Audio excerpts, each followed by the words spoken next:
Honestly, from the very beginning of this story, I already felt unsettled by how deceitful the wife's actions were. To me, this isn't just a casual trip with friends, it feels like a carefully planned betrayal hidden behind everyday normality. What I personally find unacceptable is how she calmly lets her husband pack his bags, while secretly preparing everything for an affair behind his back. That level of deception over a 10-year relationship is something I find extremely hard to justify, and if you think kindness and trust will always be rewarded, this story will hit you like a wake-up call. Let's see how the husband turns his pain into a shocking response by choosing to take his wife's own sister on that very weekend instead. It's strange, the things that can tip your world sideways. For me, it was a Saturday morning, a cup of lukewarm coffee, and a black lace bra. We were in our bedroom, packing her bag for the weekend. She was heading out to some cabin in the Catskills with her old college girlfriends. Wine, yoga pants, and bad karaoke, she said. I wasn't suspicious. Not yet. We'd been married 10 years, and though things had cooled a little, I still thought we were okay. A little boring maybe, but solid. Safe. She was in the shower, humming something I didn't recognize. I was folding the last of her clothes into the soft leather overnight bag she liked to take on these trips. Sweaters.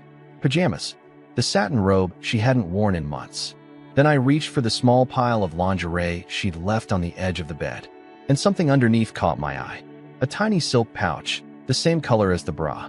Decorative at first glance. It had that kind of boutique smell, vanilla, maybe lavender. I unzipped it, curious, maybe even amused. But then I saw what was inside. 10 individual packs of protection. Neatly arranged, fresh, and used. A brand we never used. Hell, we hadn't even needed protection in years. She was on birth control. And besides, I couldn't remember the last time she'd reached for anything like this with me. For a moment, I just stared at them, my fingers frozen in place. My heart didn't race, not yet. It was like my brain needed time to catch up to my eyes.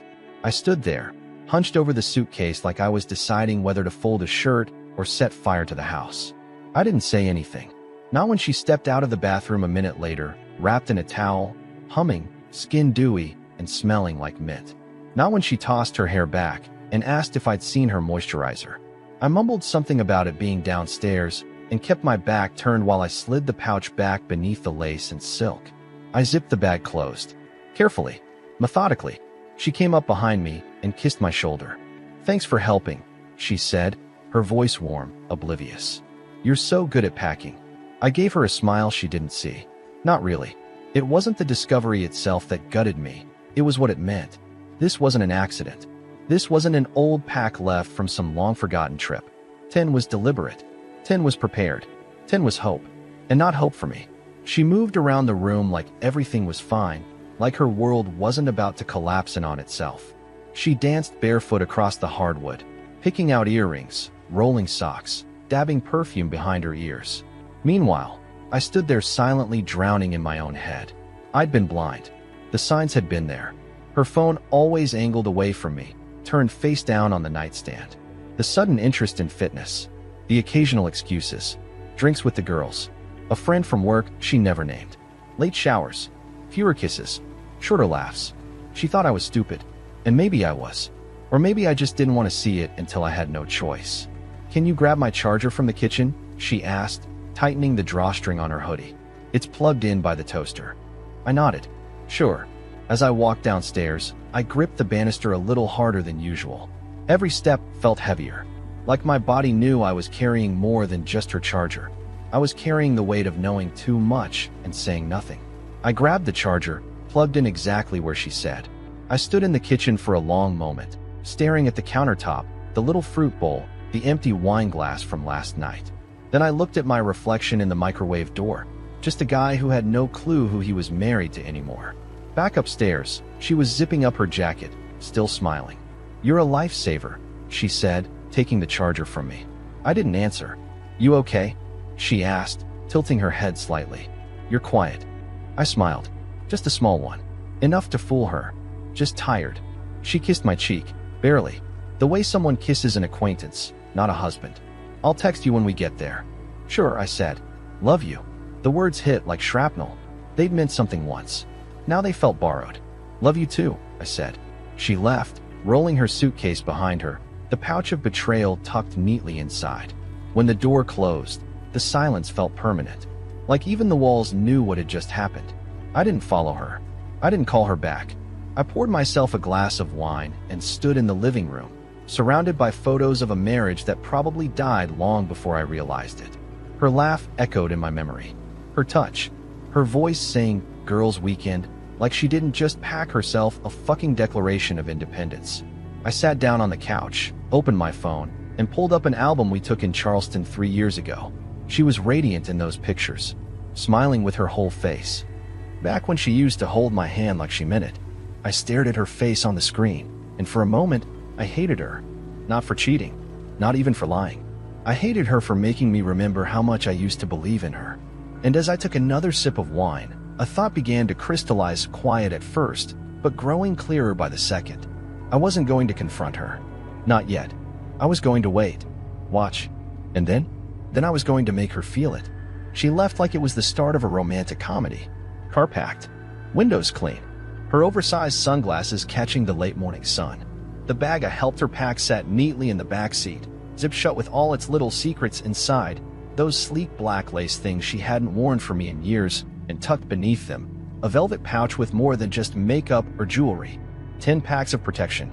10 fucking get-out-of-marriage-free cards. She waved at me from the driveway like we were high school sweethearts. "Try not to miss me too much," she called, voice playful, unaware of the storm brewing in my chest. I managed a chuckle. It wasn't even close to real. She looked beautiful. She always did when she was dressed for someone else. Leggings, soft gray sweater falling just right off her shoulder, a silver pendant catching the light above her collarbone. I used to think she wore that for me. Maybe she used to. Now I wondered who noticed it last. Who touched her there? Who made her laugh that soft, low laugh she hadn't used with me in what felt like forever? She jogged up to me at the last second. One more parting moment, one more scene in her performance. She kissed my cheek, warm but distant. "I'll text you when we get there. Don't forget Max's soccer form is due Monday." I nodded, gripping the porch railing just to keep my hand steady. "Got it. And hey," she smiled, and for just a second, I almost forgot. "I really appreciate you packing for me. You always fold better than I do." "Yeah, I bet I do." She turned, waved one last time, and slid into the driver's seat. Then she was gone. Just like that. Off for her girls' weekend, complete with music, wine, yoga, and, if that hidden pouch meant anything, someone else's hands on her hips by nightfall. I stood in the silence for a full 5 minutes after her car disappeared around the bend. Not moving. Just listening to the stillness of the house, the hum of the fridge, the soft whine of the ceiling fan. It was the sound of absence. Then I went inside and closed the door. Locked it. Walked straight to the cabinet above the stove, the one we rarely used, and pulled out the bottle of red I'd been saving for our 10th anniversary. Napa Blend. Full-bodied. Cost me more than I like to admit. Fitting. I poured a heavy glass, walked to the living room, and sat on the edge of the couch like I was balancing on a ledge. I didn't sip. I drank. One long, bitter swallow. My phone buzzed. A text from her. "Miss you already." I stared at it for a long time. That stupid heart emoji pulsed like a curse. I locked the screen without replying. I pulled up our photo albums instead. Not the recent ones, the curated vacation shots, the Instagram-friendly smiles, the stiff family portraits. No, I scrolled back. Way back. To when her smile reached her eyes. To when she'd crawl into bed smelling like coconut and warmth, and not like whatever unfamiliar cologne had clung to her blouse the past few weekends. There was one photo, her sitting on the counter in our first apartment, feet swinging, laughing as she tried to open a bottle of wine with a nail file because we couldn't afford a corkscrew. God, I loved her then. She wasn't cold. She wasn't calculating. She didn't pack for affairs. The shift had been slow, insidious, like rot under fresh paint. You don't see it until the wall crumbles. I set the wine glass down and leaned back. The house was too quiet. Her laughter didn't echo off the walls anymore. Just ghosts of it. Whispers. Memories with sharp teeth. I should have confronted her. I should have hurled the pouch at her feet and watched the lie crack open. But I didn't. I couldn't.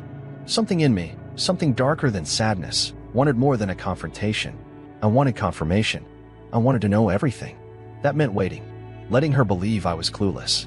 Letting her lie with that same easy smile. Letting her think she'd won. But that didn't mean I was doing nothing. I picked up her phone bill.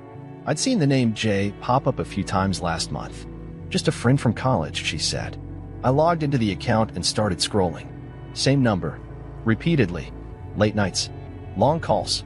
Saturdays when she was shopping with the girls. Sundays when she was working on the garden. I copied the number down. Not yet. But soon. By 7:30 that night, the wine was gone. The light outside had gone from gold to gray. And just when I thought I was done for the evening, there was a knock at the door. Firm. Twice. I frowned. We weren't expecting anyone. And I wasn't in the mood for neighbors or delivery guys. I opened the door halfway, already preparing to brush off whoever it was. But when I saw her standing there, everything stopped. Emily, my wife's sister. She stood on the porch, hands in the pockets of her leather jacket, hair pulled back, a look on her face that didn't belong to the giggling college girl I remembered. It was older, wiser, sharper. Hey, she said, eyes flicking to the wine glass behind me. Didn't think you'd answer. Figured you'd be curled up in the garage with a power drill and a six-pack. I blinked. What are you doing here? She stepped forward, arching a brow. Didn't feel like going on the trip. The girls thing. She shrugged. Didn't feel right. A beat of silence. We stared at each other, the air thick with something I couldn't name yet. Can I come in? She asked. I stepped aside. And just like that, the night changed. The door clicked shut behind her, and for a second we just stood there, me in my worn t-shirt, half a bottle of wine in my veins, and her looking around like she hadn't been here in years, even though it had only been months. Emily always had this strange gravity to her. Not quite dangerous, but never entirely safe either. Younger than my wife by 3 years, but somehow sharper. She had that sarcastic warmth people either loved or hated. The kind of woman who could defuse an argument with a joke or start one with a smirk.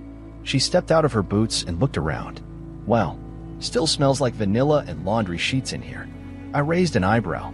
Should I apologize? No, she said, grinning. It's better than the last guy I dated. His place smelled like socks and regret. She walked into the living room like it was hers, plopped down on the edge of the couch, and kicked one leg over the other. You gonna offer me a glass? Or are you drinking that whole thing alone like a sad French poet? I stood there for a beat, still trying to figure out what the hell she was doing here. She noticed. Look, I didn't mean to ambush you. I just couldn't go. The whole trip thing. Something about it didn't feel right. You backed out last minute? An hour before they left. Rachel was pissed. Dana, she gave me a sideways glance, was quiet. That kind of quiet where she's not really mad, just smug. I moved toward the kitchen. Wine or whiskey? Wine. I'm not trying to relive my 20s. I poured her a glass and brought it back. She took it, swirling it slowly before sipping. Nice bottle, she said. It was supposed to be for our anniversary. Her eyes lifted from the glass. No smile this time. I sat down on the far end of the couch. So why really didn't you go? She stared at the glass for a moment, then looked at me. Because your wife's full of shit. That made me pause. What? She's not on a girls' weekend. At least not the kind she told you about. The words didn't hit like a slap. They landed more like confirmation. Still, hearing it aloud stirred something low and slow in my chest. What makes you say that? I asked. Emily leaned forward, elbows on knees, fingers wrapped around her wine glass like it was holding her up. Because she's done it before. Flirted. Crossed lines. Got caught. Once. But she made some story about it being an emotional misunderstanding. She always called it that. Like it was a mix-up at the airport instead of a hotel room situation. I stared at her. You knew. I knew she had a taste for escape, she said quietly. Dana's always needed attention like it's oxygen. When she's not getting it, she finds it somewhere else. And you never told me? She met my eyes without flinching. Would you have believed me? Probably not. I rubbed my jaw. So this trip? Emily nodded. It's not a girl's trip. I know 2 of the women she claimed were going. One of them is in Miami this weekend. The other's at her kid's swim meet in Jersey. Silence stretched between us. Then, finally, I said it. I found protection in her bag. Emily blinked. What kind? Enough to plan for a long weekend with someone who isn't me. She sank back against the couch. Jesus. I packed it myself, I added. Her eyes widened. You packed it. She asked me to. There was something grotesquely poetic about that, and we both knew it. You ever say anything? Not yet. She gave a low whistle. You're more patient than I'd be. It's not patience. It's... I don't know. Strategy. Emily's lips parted like she was about to say something else, but but then she paused, looked at me a little differently. "You okay?" she asked. "No." She nodded once, slowly. "Fair." We sat in silence for a few minutes, sipping our wine like the couch was a lifeboat and the water around us had just caught fire. Then she asked, "So what now? You gonna confront her when she gets back?" "Maybe. Maybe not. I need more than speculation. I need to see the whole picture." "You thinking private investigator stuff?" "I'm thinking patience," I said. "Let her dig her own hole." Emily was quiet again. She shifted closer, just slightly, until our knees were almost touching. Her voice dropped an octave. "She doesn't deserve you." That hit harder than I wanted it to. "Don't say that," I muttered. "Why?" "Because it's true, and I already hate how much I needed to hear it." She gave me a sad little smile. "I've been biting my tongue about her for years." "Why?" "Because I didn't want to be the bitter sister, the one who always meddles. But I've watched her treat you like a placeholder for a long time now, and it kills me." I looked at her. She looked back. And just like that, the room shifted again. The air thickened. The space between us got smaller without either of us moving. "I'm not saying this because I want something from you," she added. I couldn't let her lie to your face and pretend it was nothing." Her voice cracked, just a little.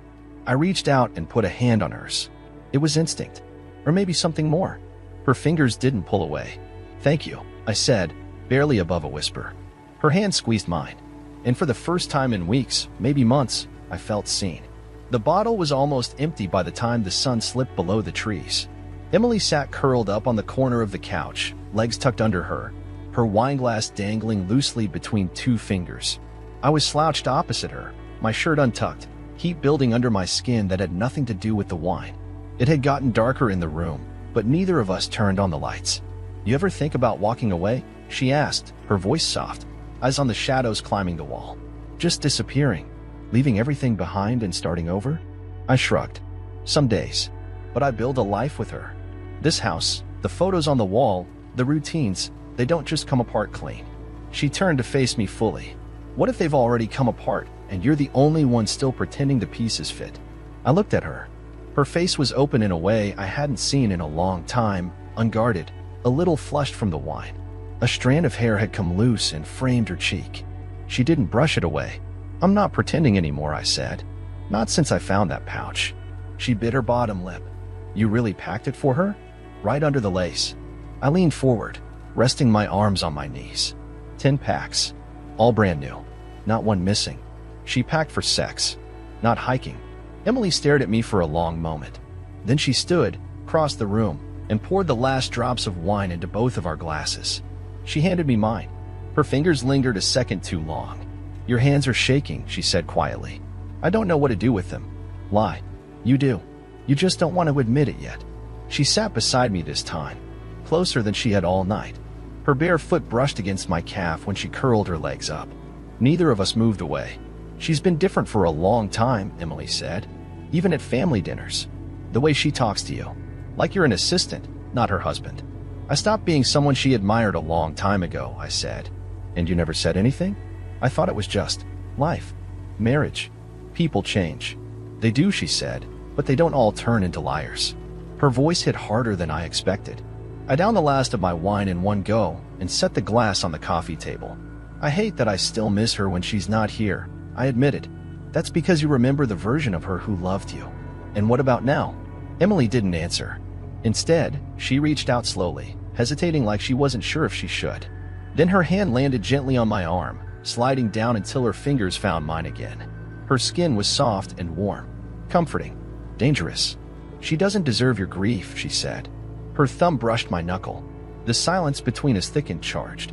Neither of us moved for a long moment. Then she said, "I saw her a few months ago, coming out of a hotel near Midtown. She said it was a business mixer. But what?" She looked guilty, flushed, hair a mess. She lied right to my face and smiled like she wasn't spinning 100 little stories behind her eyes. I nodded slowly. "I wonder how many other people have seen it and just said nothing." Emily leaned her head back against the cushion, letting out a slow breath. "I've wanted to tell you for years, but I didn't want to be the one who ruined it." "You wouldn't have ruined anything," I said. "She did that on her own." There was a silence after that, deep and humming with everything we weren't saying. Then, slowly, Emily leaned toward the coffee table to set her glass down. Her knee pressed into mine, and when she straightened, she didn't move away. "Can I ask you something?" she said. "Yeah. Do you remember Thanksgiving? 2 years ago? After dinner, when everyone was passed out and we were on the back porch?" I nodded. "You were talking about how you hated the city, how you wanted to run off to the mountains. And you said if I ever did, to let you know so you could escape with me." I smiled. "I remember. I think I held on to that," she said. "Longer than I meant to." I turned my head to look at her. Her face was so close now. Her breath warm. Her lips slightly parted. The electricity in the room shifted. She wasn't just the sister-in-law anymore. "Emily," I said softly. "I know," she whispered. "This is wrong." I didn't move. She didn't either. Her hand moved up my forearm, slow, cautious, testing. Her thumb brushed over my wrist. Her eyes searched mine, not for permission, but for truth. For some crack in the armor I'd been wearing for weeks. And I cracked. Our lips met. Soft at first. Just the kind of kiss that could still be excused as a mistake. But neither of us pulled away. And when I kissed her again, deeper, longer, her fingers curled into my shirt, and I felt her whole body sink against mine. I tasted wine and secrets and the years of things unsaid between us. I knew I should stop, but I didn't. We kissed until breathing became necessary. Until the room faded away. Until guilt and fire tangled so tightly in my gut I couldn't tell one from the other. Her hand found my chest, rested there like she was trying to calm my heart, or feel how fast it was racing. We didn't go any further that night, but the line had been crossed, and there was no going back. We didn't talk about the kiss the next morning. Not at first. Emily had fallen asleep on the couch, her head resting on my shoulder, legs tucked up against mine. I don't know when the wine stopped working or when my guilt kicked in fully, but I stayed still, afraid to wake her. Afraid that if I moved, the moment might either dissolve into nothing or crash into something I couldn't handle. When I finally stood, gently shifting out from beneath her, she stirred but didn't open her eyes. I covered her with the soft gray throw she always said felt like a hug made of clouds, and headed into the kitchen. My chest felt tight, like something was lodged behind my ribs. Panic, maybe, or shame, or something worse, anticipation. I stared at the coffee machine for a full minute before turning it on. The house still smelled like her perfume, Dana's. It clung to the hallways and the pillows upstairs. But now there was something else layered under it. Something warmer. A hint of vanilla from the wine. The faintest trace of Emily's hair against my shirt. The coffee gurgled and steamed. I took 2 mugs out of the cabinet without thinking. One for me, one for her. By the time she padded into the kitchen, barefoot, hair tangled, wearing one of my old college t-shirts she must have found in the guest room, I'd already set her mug down on the counter. She looked up at me. "Morning," she said, voice low. "Hey." We didn't hug. We didn't touch. Just sipped quietly for a few minutes while sunlight streamed through the kitchen blinds like nothing had happened. Like my wife wasn't screwing someone in a cabin upstate. Like I hadn't just kissed her sister, and like the way her lips lingered a little too long. "I should probably go," she said eventually, fingers curled around the mug. I nodded. "You don't have to rush." She looked up. "Are we going to talk about it?" I don't know what to say. "You kissed me back." "I know." Emily set her mug down. "Do you regret it?" I thought for a long moment. I wanted to say yes. Wanted to tell her it was just a heat of the moment mistake. Blame the wine, the betrayal, the silence of the house. But it wasn't any of those things. "I don't regret it," I said. She nodded slowly, eyes on the floor. "Me neither." I moved closer, resting my hip against the counter. "But I do feel like a bastard." "You're not." I kissed my wife's sister, Emily. "She's not your wife anymore." "Not really. She still wears the ring." "So do you." I looked down at my hand, at the dull silver band I hadn't removed in nearly a decade. It felt heavier than usual. Emily stepped toward me then, carefully, like the air might snap. Her fingers grazed mine. Last night, it wasn't revenge. Not for me. I looked up. Her eyes were open, honest, raw. "It was something I've wanted for longer than I should admit," she said. "Even before things got bad with you two." I swallowed hard. "Why didn't you ever say anything?" "Because you were hers." I didn't answer. She leaned up, kissed my cheek, soft, warm, and slow. A ghost of last night's fire, but gentler now. "I'll go. Give you space." "Emily." She shook her head. "I'll be back. I just need time to." She disappeared into the guest room and returned 5 minutes later, fully dressed, bag slung over her shoulder. No more warmth in her eyes, just resolve. At the door, she turned to me. "You're not alone in this. I need you to know that." I nodded. Then she was gone, and I was left in the quiet again, not just with guilt, but with the knowledge that something real had happened, something I hadn't felt in years. That evening, I tried to act like I was normal again, made dinner, watched TV, but I couldn't shake the feeling of her hand still on my chest, her lips barely brushing mine. I laid in bed that night, staring at the ceiling, hearing Dana's laugh in my memory and Emily's voice telling me I wasn't alone. And for the first time since I found that pouch of protection in my wife's suitcase, I didn't feel helpless. I felt wanted. And that changed everything. The morning after she left, I woke up earlier than usual. Not because of an alarm. Not even because I'd slept well. I hadn't. My body was restless all night, rolling between guilt and desire like waves crashing against each other in a storm. I kept hearing her voice, Emily's, and feeling the ghost of her lips brushing mine. It didn't feel like cheating. And that scared the hell out of me. I got out of bed and made coffee. The kitchen felt too big, too empty, the kind of silence that sinks into your skin. I kept expecting Emily to come down the stairs again, bare feet soft on the floor, shirt hanging just a little too low on one shoulder. I kept thinking about her laugh, how her hand had rested on my knee the night before as we sat together, not touching too much, but more than we should have. I missed her the way you miss something you didn't know you needed until you had it once. At around 9, I checked my phone. Still nothing from Dana. No update. No check-in. Just silence from whatever cabin in the woods she was supposedly tucked away in. It would have felt wrong, except I already knew the truth. She wasn't off the grid. She was off the leash. And I was the dog she thought wouldn't bite. I spent the rest of the morning cleaning up. The wine glasses. The throw blanket. Anything that smelled like last night. Not because I was trying to erase it, but because I didn't want to think with my hands. I needed my head clear. By noon, I found myself sitting at the kitchen table again, staring at the same worn photo of Dana and me from a beach trip years ago. She was on my lap. I was sunburned. We looked ridiculous. Happy. In love. That version of us didn't exist anymore. The front door opened at 12:43 p.m. sharp. At first, I thought I was imagining it. Then I heard the roll of wheels across the hardwood, the click of her boots, the sound of her keys hitting the dish by the door. She was home. Early. I stayed in the kitchen, half standing, uncertain. Like a man caught holding his breath underwater who doesn't know if he should rise or drown. "Hey," she called cheerfully. Surprise. I walked out slowly. She looked smug. Not happy. Not guilty. Just like someone who had done exactly what they wanted, and now returned to a life that would still be waiting for them. "You're back early," I said. She gave a little shrug. "We wrapped up last night. Some of the girls were fighting.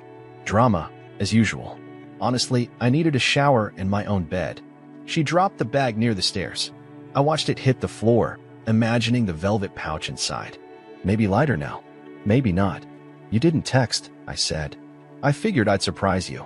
She came closer and kissed my cheek. "You okay?" I hesitated. "Fine. Your face says otherwise." I had a lot of time to think this weekend. Her expression shifted, subtle, but sharp. "About what?" "Us." She leaned against the counter. "Is this going to turn into one of those talks? Because I'm not sure I'm in the mood to be dissected after a 3-hour drive. Funny. I'm not sure I'm in the mood to keep pretending." Her eyes narrowed. "What's that supposed to mean?" "You tell me." She crossed her arms. "I came home early to see you, and you're..." "What? Starting a fight?" I stared at her. "What did you do this weekend?" She blinked, then gave me a tight smile. "Wine. Games. Too much food. You know. Girl stuff." "Girl stuff." She tilted her head. "Yes. Did you use protection while playing cards or during movie night?" "That did it." She froze. Her mouth parted slightly. I scanning my face, calculating. "What are you talking about?" she said, too quickly. "You know exactly what I'm talking about," I said. "I packed the bag, Dana. You really thought I wouldn't notice." She said nothing. I kept going. 10 fresh packs. Hidden under your lingerie. You've never brought anything like that on one of these trips before. You were snooping? She snapped. I was folding your clothes. Jesus, she muttered. Unbelievable. What's unbelievable is that you lied to my face and still kissed me goodbye. Her arms dropped to her sides. Fine. You want honesty? More than anything. There is someone, she said, chin lifting. And yes, I spent the weekend with him. I nodded slowly. Was it worth it? She hesitated, then said, I needed it. I needed to feel something. And you couldn't feel it here? Not anymore, she said. Not for a while. We stood in silence. Her confession hung in the air like smoke. Thick, choking, impossible to ignore. I've been drowning in this marriage, she said. You don't touch me. You don't see me. You haven't in years. And fucking someone else fixed that?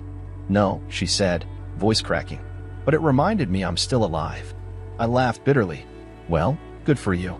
I'm glad a stranger's hands reminded you how your skin works. Her face twisted. You think this was easy for me? I don't care how hard it was. You made a choice. I made a choice because I didn't think you'd notice. Or care. Then you didn't know me at all. Another silence fell. Then she asked, and what about you? What about me? Don't act like you've been some kind of saint. I didn't respond. Her eyes narrowed. What? She moved closer. What did you do while I was gone? I said nothing. Her expression shifted again, confused, uncertain, slightly afraid. Then she whispered, You didn't. Footsteps creaked upstairs. And then, clear as day, Emily's voice called out. Is it safe to come down yet? Dana's blood drained from her face. She stared at me, lips parting in disbelief. You're joking. I didn't blink. You bastard, she whispered. No, I said. You cheated first. I just woke up. She didn't say a word for a long time. Dana just stood there in the kitchen, her arms limp at her sides, her suitcase untouched by the stairs. Her gaze flicked toward the ceiling, then back to me. She opened her mouth, closed it, then slowly lowered herself onto the edge of a bar stool like her legs had forgotten how to hold her. I don't believe it, she said finally. Her voice was distant, like she wasn't talking to me, but to the version of herself that never thought this would happen. But it did, and I wasn't sorry. Emily, she said, after a long pause. You're telling me, my sister? She's the one who knocked on the door Friday night, I said. She saw through your lies before I did. You slept with her? The words didn't carry the rage I expected. They weren't sharp. They were hollow, like she was asking for confirmation of something she already knew but couldn't accept. We kissed, I said. We talked. We told the truth, which is more than I've gotten from you in months. And that's supposed to make it better? No, I said. It doesn't make anything better. But at least I didn't lie to you about where I was. I didn't sneak off and pack for a long weekend of being touched by someone else. Her eyes snapped to mine. Don't act like you're better than me. I didn't say I was. I said I didn't start this. Footsteps came down the stairs slowly, deliberately. Emily appeared a moment later, wearing jeans and a black t-shirt, hair pulled into a loose ponytail. No makeup. No dramatics. She froze when she saw Dana. Dana stood. You're not even going to hide? Emily met her gaze. Why would I? You didn't. The room felt like it would crack in half from the weight of that sentence. Dana let out a breath like she'd been punched. You had to pick him? I didn't plan any of this, Emily said, stepping fully into the kitchen now. But you don't get to sleep your way through hotel rooms and then act shocked when your husband finds someone who actually listens to him. You're my sister, Dana hissed. And you treated me like shit since the moment you said, I do. Emily snapped. You act like you're the queen of this perfect life, and meanwhile you're out fucking what? A coworker? A stranger? Dana's eyes burned. You don't know anything about it. I know enough, Emily said. You told me it was just a break. A little escape. I didn't realize the escape came with 10 packs of protection and a lie about Esmores by a campfire. Dana laughed bitterly. So what now?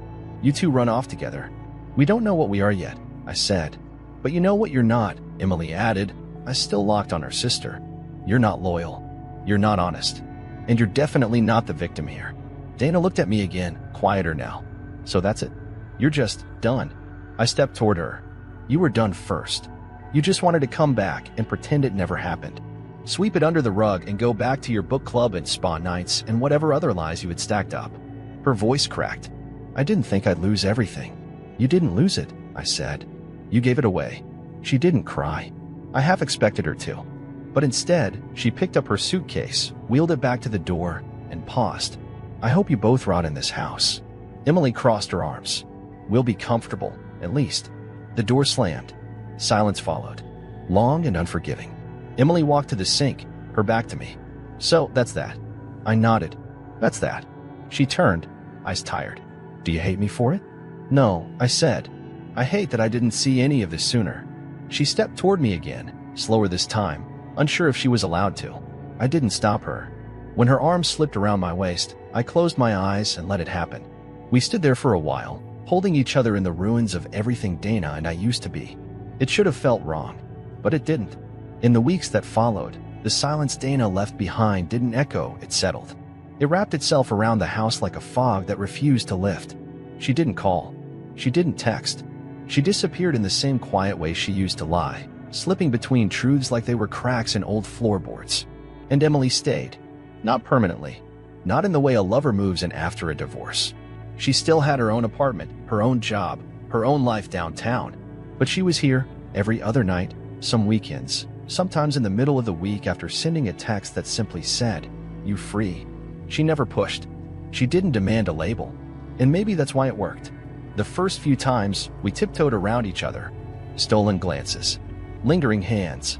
The first night after Dana left, we fell asleep in separate rooms, the distance between us measured in guilt and uncertainty. But that didn't last. It started slow. A brush of her fingers on mine as we passed each other in the hallway. Her laugh at something I muttered under my breath. A touch on my shoulder when I couldn't sleep. Then one night, I reached for her, and she didn't hesitate. We didn't make love that night. We had sex. And it wasn't sweet or gentle or measured. It was everything I'd been holding in since the day I saw those protection packs buried beneath my wife's lingerie. It was anger and ache and hunger wrapped in soft moans and sharp fingers. It was her mouth on my neck, her thighs around my hips, her nails against my back. And after, when we lay tangled in sweat-soaked sheets, breathing each other in, I didn't feel regret. I felt clarity, but it was never just about the sex. Emily and I talked more in those first few nights than Dana and I had in the last 2 years of our marriage. She asked questions my wife never thought to ask, about the parts of me that didn't make it onto social media or polite dinner conversation. She remembered things I didn't even know I'd said years ago, like how I used to sketch late at night when I couldn't sleep, how I hated summer because it reminded me of a childhood I never talk about. One evening, I found a new sketch pad on the kitchen table with a note, "Try again. I want to see what's still in your hands." I almost cried, but we were careful. We didn't flaunt it. To the outside world, we were still the ex-brother-in-law and the loyal younger sister trying to help a man piece together what remained of a broken life. If friends or neighbors noticed her car parked overnight, they didn't say anything. And if Dana suspected anything beyond what she saw that day in the kitchen, she didn't act on it. But I could feel it. Her silence shifted tone. The one text she sent, 2 weeks after she left, simply read, "Are you serious with her?" I never replied. The shadows around us weren't just about hiding from Dana. They were about what we didn't say out loud. Emily never asked what this was, and I never claimed it was love. Not yet. Maybe not ever. But I craved her. The way she touched me without flinching. The way she let me break apart in front of her without asking me to glue the pieces back together. She made me feel seen, desired, alive in a way that no longer required proof or permission. One night, as we lay in bed, her head resting on my chest, she whispered, "You ever think about what happens if people find out?" I didn't answer right away. "I mean," she continued, "you're the guy who got cheated on. The one everyone's supposed to feel sorry for. Not the one sleeping with the sister." I smirked. "So what? We start wearing disguises." She lifted her head and looked at me, serious now. "I'm not ashamed of it. Of us. Neither am I. But that's not the same as being ready." "No," I admitted. "It's not." We stayed quiet for a while. The fan spun above us, and somewhere outside, a dog barked once and then fell silent. Then she said something I wasn't expecting. "I think I loved you before Dana ever realized she didn't." I turned to her. She wasn't looking for a reaction. She wasn't even watching me. She just said it and let it hang there like laundry in the wind, clean, honest, vulnerable. I didn't say it back. Not because I didn't feel something close to it, maybe even exactly it, but because the words had been tarnished by someone else, and I wanted them to mean something again when I finally spoke them. Instead, I kissed her, long and slow. A kiss without panic, without urgency, a promise without words. We didn't rush into anything more that night. We didn't need to. It was only a matter of time. Secrets can't survive forever. Not in a house like ours, where photos of a fake marriage still smiled from the mantel, where drawers still held the perfume bottles she left behind, where I could still hear Dana's footsteps even when the house was quiet. The confrontation didn't come with shouting. There was no dramatic door slam or surprise return like last time. This time, it began with a knock. Not on the door. On the window. I was in the kitchen, pouring coffee, when I heard it, a soft tap on the glass by the back porch. I turned, expecting maybe a neighbor, maybe a delivery guy who didn't read the instructions. But it was Dana. Hair up, sunglasses on, mouth pressed into a neutral line. She looked better than she had any right to, like guilt agreed with her. Or maybe she'd finally accepted that the performance was over. I opened the door slowly. "You're early." "I didn't realize I needed an appointment," she said. "You left your key." She walked past me into the house like it still belonged to her. Her heels clicked on the hardwood. "So," she said, not facing me, "this is what it looks like when someone's replaced." I closed the door. "What do you want, Dana?" "To talk." I folded my arms. "You had plenty of chances." She turned to me, eyes sharp. "Is she still here?" I didn't answer. Dana walked through the house like she was inspecting a crime scene. She paused in the living room, fingers grazing the edge of the couch. Then she looked down at the side table. 2 wine glasses, one with faint lip gloss smudged along the rim.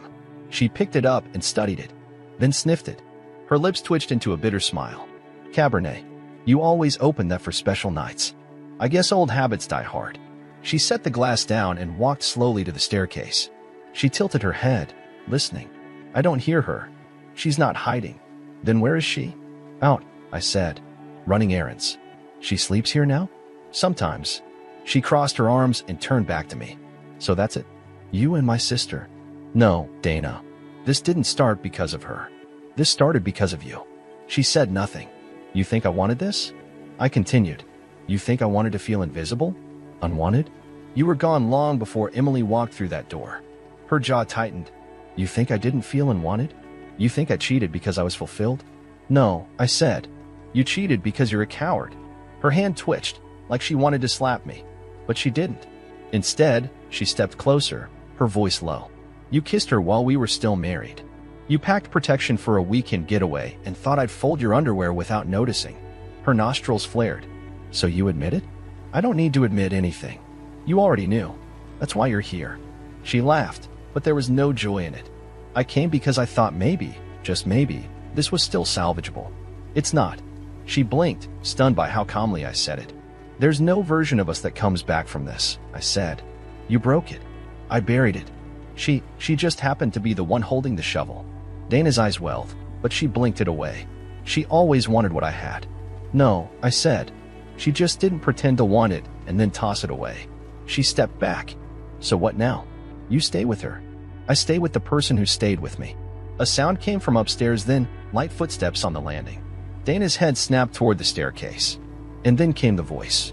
"Babe," Emily called. "Can you help me with?"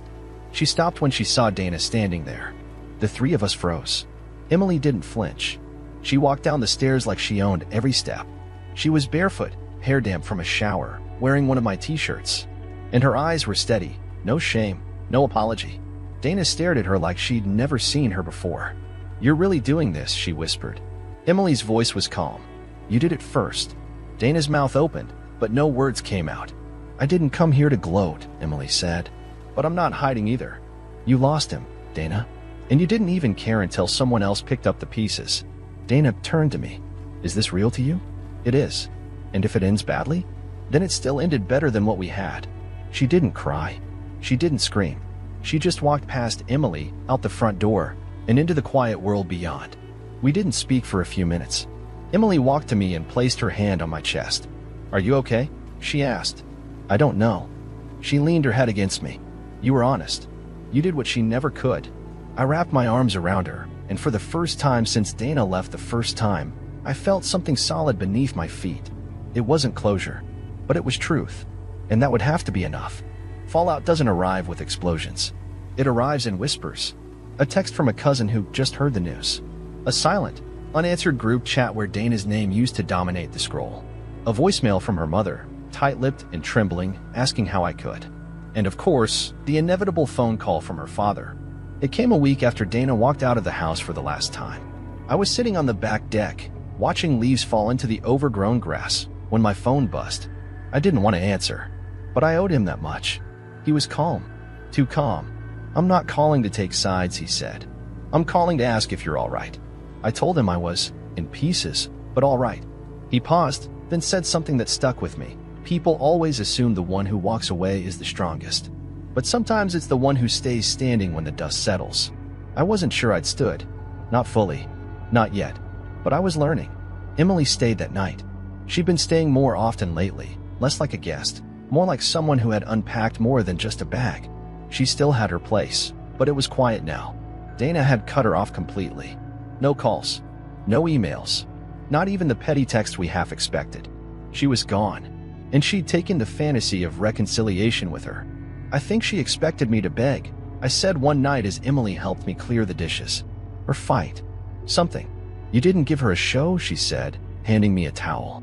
You gave her a mirror. The tension between them, the sisters, ran deeper than anything I could fix.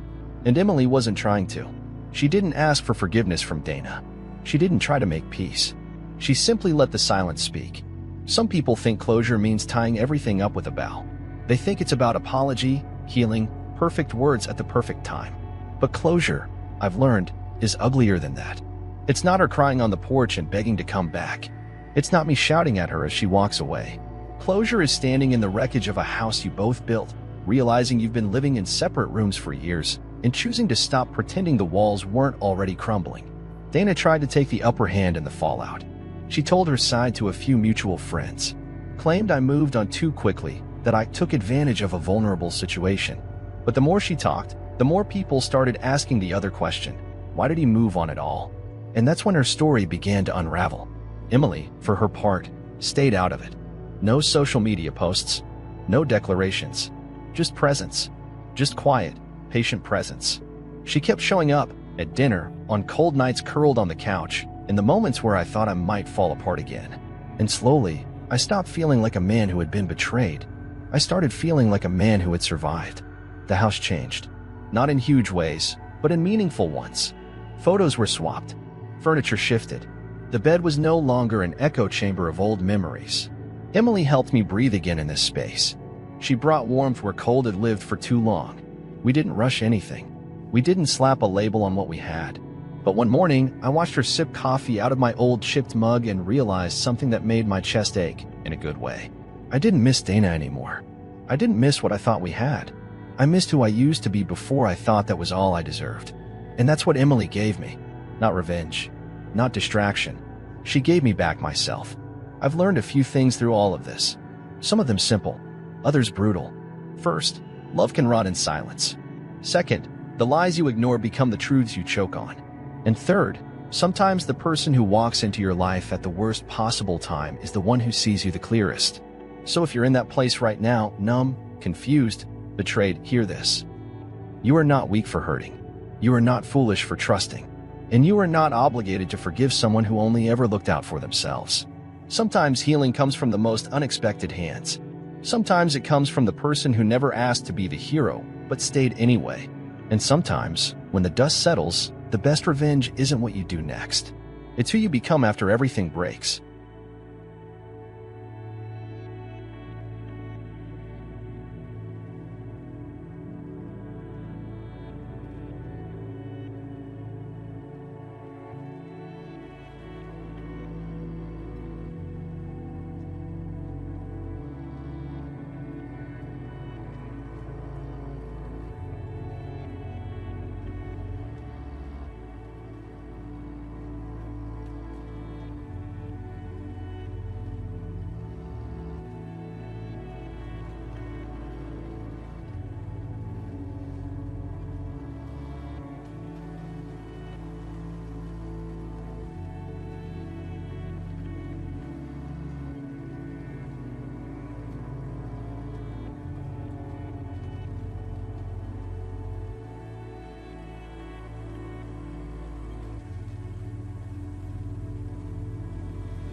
Looking back at the entire situation, I have to say this clearly: Dana may appear beautiful and charming on the outside, but in my view, her actions reflect a deep level of deception and moral collapse. From my perspective, betraying a partner who dedicated an entire decade of loyalty is something I simply cannot accept. That's not just a mistake, it's a complete breakdown of trust and respect. What makes this situation even more complicated is the husband's response. While it was undeniably decisive, it also raises uncomfortable questions about revenge, emotional boundaries, and what love really becomes after betrayal. And the key lesson here is simple: never underestimate the value of trust. Once it breaks, everything built on it becomes fragile. Dana thought she was in control of the situation, but in reality, she destroyed everything herself. In the end, the husband finding peace beside someone who truly values him sends a clear message: sometimes, you only rediscover yourself after walking through the ruins of betrayal. What do you think about his decision? Was it justified revenge, or did it cross a line that should never be crossed?